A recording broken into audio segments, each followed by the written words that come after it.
Asama Obia or the right senses given the economic and dire situation and govern most of the African countries, especially within the sub-ECOWAS region, it's senseless and it's not a war an African should even dream about. Before say ECOWAS as it stands now, it has lost its true value. And I also believe that ECOWAS Chief of Defense Staff Omukoye meeting recommended this decision to ECOWAS. We don't have true generals anymore in Africa, in the West African sub-region, sorry. We don't have true generals. No true general who has gone to war college, given the circumstances in Niger and the dire economic implication it will have for the rest of the countries in the sub-region. Whoever recommend to the ECOWAS heads of state to take a decision on. So to say, any generals, your politicians in military uniform, because war college, what they taught them is not what they are advising the ECOWAS heads of states to do. What are the indices? What are the indicators? So Ubet Malco and be successful with a war like this. Sabio, Minia, Niger, Americans almost base or who? The French has almost base or who? Germans who almost base or who? Where were they when the military decided to overthrow the president? Why didn't they intervene? You know why? They know that back home they'll get a backlash. And they don't want to put their own boots there so that their soldiers will have casualties.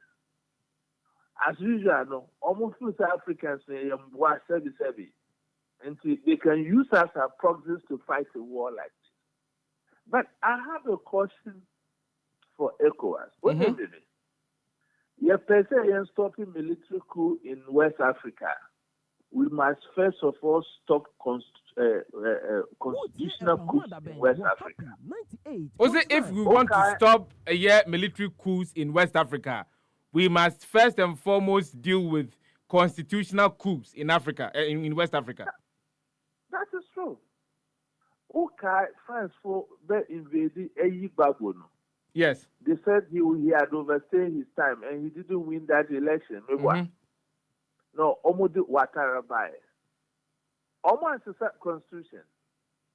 Where were the West? Election echoes were Nigeria. Tinubu is even still in court to legitimize his presidency. On what basis will ECOWAS give the chairmanship to Tinubu to legitimate his presidency? Yes. Remember Sierra Leone, election echoes Sierra Leone. Was that an election? It was contested. When they declared that election at 1 hour, the president was sworn in. Senegal in there, the president has disbanded opposition parties. West Omuahi, ECOWAS Omuahi. It is here, soldier be sorry, no Okoyeku Senegal, citizens no support, and almost all military intervention and restore constitutional democracy in Senegal. Where is the democracy we are talking about here? Why are we becoming the puppets, the puppets of the West and trying to fight a proxy war for the West? I'm not sure, say ECOWAS, in its proper thinking, and per the indices as a security analyst, and what I know, will go with their open eyes on military intervention in this year. One, the economies of West Africa are not doing well. And the West are promising these presidents some juicy contracts, almost more. They'll give them some reliefs. Look at the economy of Ghana, Minia. Look at where we are today. And we are prepared to put boots in Niger. But I want to also avert your mind to this, and Ghanaians must realize this. President Nana Akufo-Addo has not got authority to take a unilateral decision to put our men and women to go and fight in Niger. So Mr. Kutin, that's why I want us to actually get to. Say, for example, a regional bloc, a standing army. Now I'm funny say what is currently happening in Niger. Say the standing army. And I said the Security Council, say, look, the standing army must go into Niger. Like, for example, we had in the case of the Gambia, what processes a state will go through before troops are released to go and join the standing army? Good. For the purpose of our listeners, I'm saying and telling you authority, see, on paper, ECOWAS were standing army. In reality, they have not got any standing army as we talk. Oh. And no president can contribute his troops to the ECOWAS standing army without going through parliament, or in Nigeria, in the case of Nigeria, through the Senate. So if the constitutional president can say he can declare war, that is if Ghana is under threat from a particular country, by contributing troops to a regional bloc to fight an ill, it must go through the constitutional arrangement, and that is through parliament. So President Akufo-Addo will be causing an illegality if he should unilaterally send troops in the name of an ECOWAS standing army without parliamentary approval. You can go and check. It's there. The ECOWAS charter is there. The Constitution of Ghana is there. We just oppose the two and look at it. Why do you think that Cote d'Ivoire is the first country to declare that they'll send 1,000 troops? Because Ouattara is preparing to hand over power to his own brother. So how long can we have these old men as our president and their puppets of the West? I think the youth of Africa are not angry enough. And to put it blank, Minia, the fight in Niger is not about democracy. The fight in Niger is about the uranium in Niger. Niger, they want the purest uranium in the world. Niger catching uranium to France, and many homes in France will have light out. They'll have blackout. And the thing too is that Niger is the only country in the West Africa sub-region that the West have bases to be able to do their ulterior activities within the sub-region. So ECOWAS going to Niger, it's not a decision of ECOWAS. It's West using them. But let me tell you something. So ECOWAS going to Niger, from the communique on the Barbontin, and they stating said they are activating the standby forces, it's not a genuine decision from the security couples. From where you stand, you feel that it is as a result of the influence of a country like France. Let's reverse your mind. Maybe, look, the West, the French president have called ECOWAS to act. The Secretary of State of the United States of America have made similar calls that they will give ECOWAS every support they need to do that. So almost military bases for Niger. Why are they not putting their men and women there? It's common sense. But look, if our generals were really generals, they would have even picked intelligence that Niger, going against Niger is not necessary against Niger. You are going against Guinea, you are going against Mali, you are going against Burkina Faso. And Mali has just recently taken military wares from Russia. Same as Burkina Faso, so has Guinea. Yes. And as we talk, the Wagner group have moved into Niger. So how are you going to fight such a fight? For the fact that you succeeded in Gambia, doesn't mean you can do that in Niger. Gambia was a different case. Yaya Jammeh at the time has no friends. He had problem with almost every country. Who can Ghanaians there or Okoko? Yes.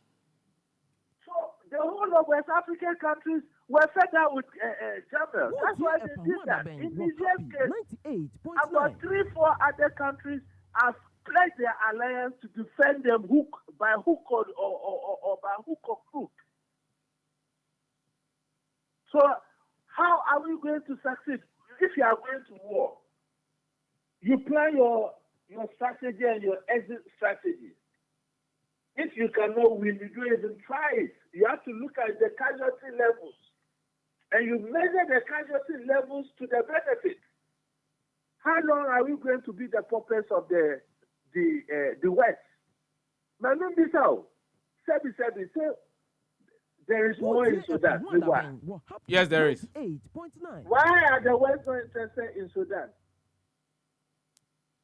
Why Niger? ECOWAS, they could use military intervention, right? When there was a military coup in Mali, why didn't they use a military intervention? When Guinea fell, why didn't they use military intervention? When Burkina Faso fell, why didn't they use military intervention? Yanshe BBE, now you unplug West Africa into an endless war. And you know the effect that can happen.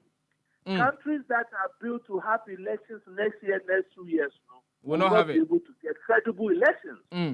Because if there's war within our turf, meaning, how are you going to conduct elections? Next year, say Ghana call elections. Yes. So how credible will such elections be when there's war within our back door? Togo will be going, Benin will be going. So West Africa risks even destabilizing more for the very democrats almost Niger. It will plunge West Africa entire region into so many unintended consequences. So if you look at Mr. Kutin, if you are preaching against the use of military force, Niger, to ask the extraordinary summit communicated by and to restore democratic rule in Niger, what other approach the leadership of ECOWAS ebetimi use? Because according to them, the approach of using diplomacy, if they don't use military force, what other measures are available for them on the table for them to use?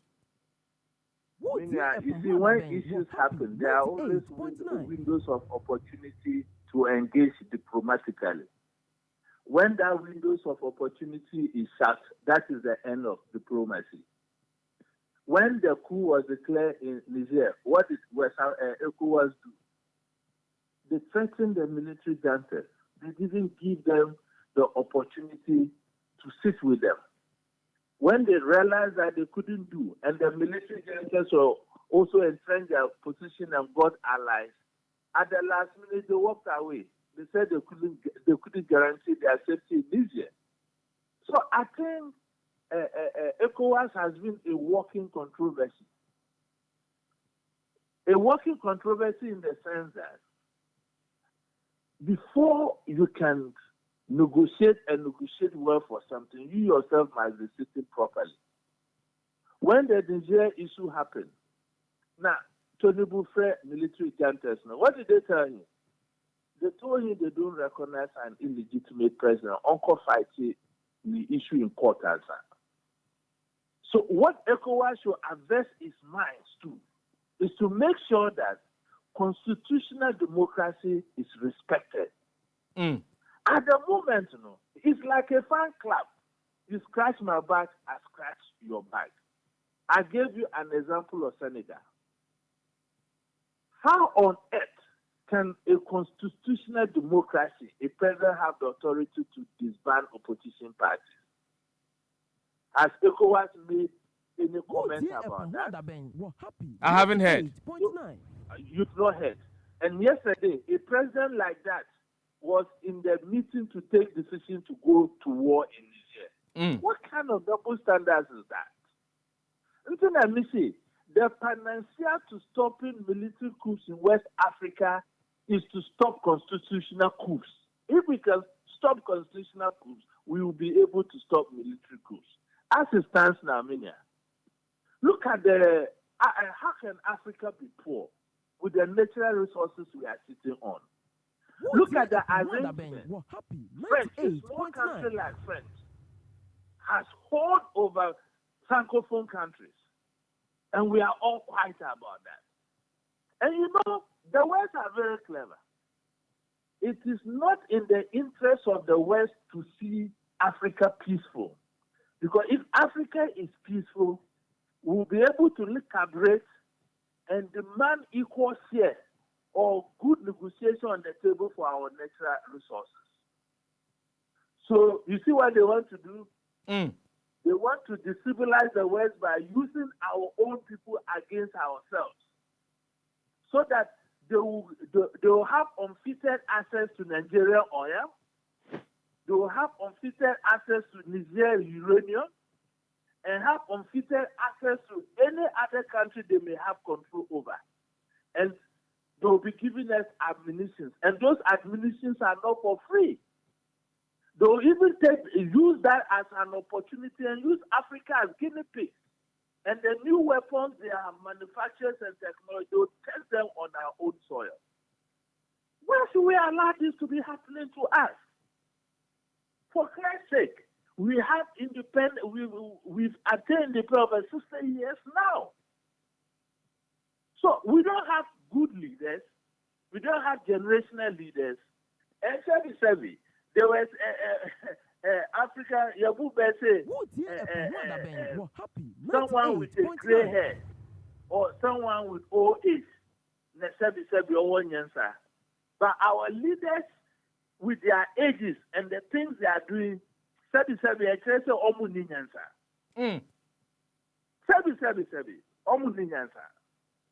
Look, how old is Tonabu? How old is Nana Akufo-Addo? Look at the ages of these African leaders and the decisions they are making. Are they thinking about the future prospects of their country? If we have not learned anything at all, Minia, did you remember the Libyan situation?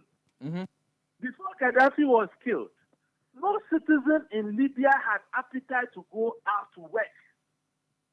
Now, everything in Libya was working right. Because of Nipa Bako, because they felt they couldn't control him, because they felt that he was opening the other African people's eyes, they hid under the gas of democracy and labeled him a dictator. Yes. Omubeku Gaddafi, how is Libya today? Democracy never went. Why are we not learning from history? Why? And what saddens me is that young women and men like our age will be clapping for these people.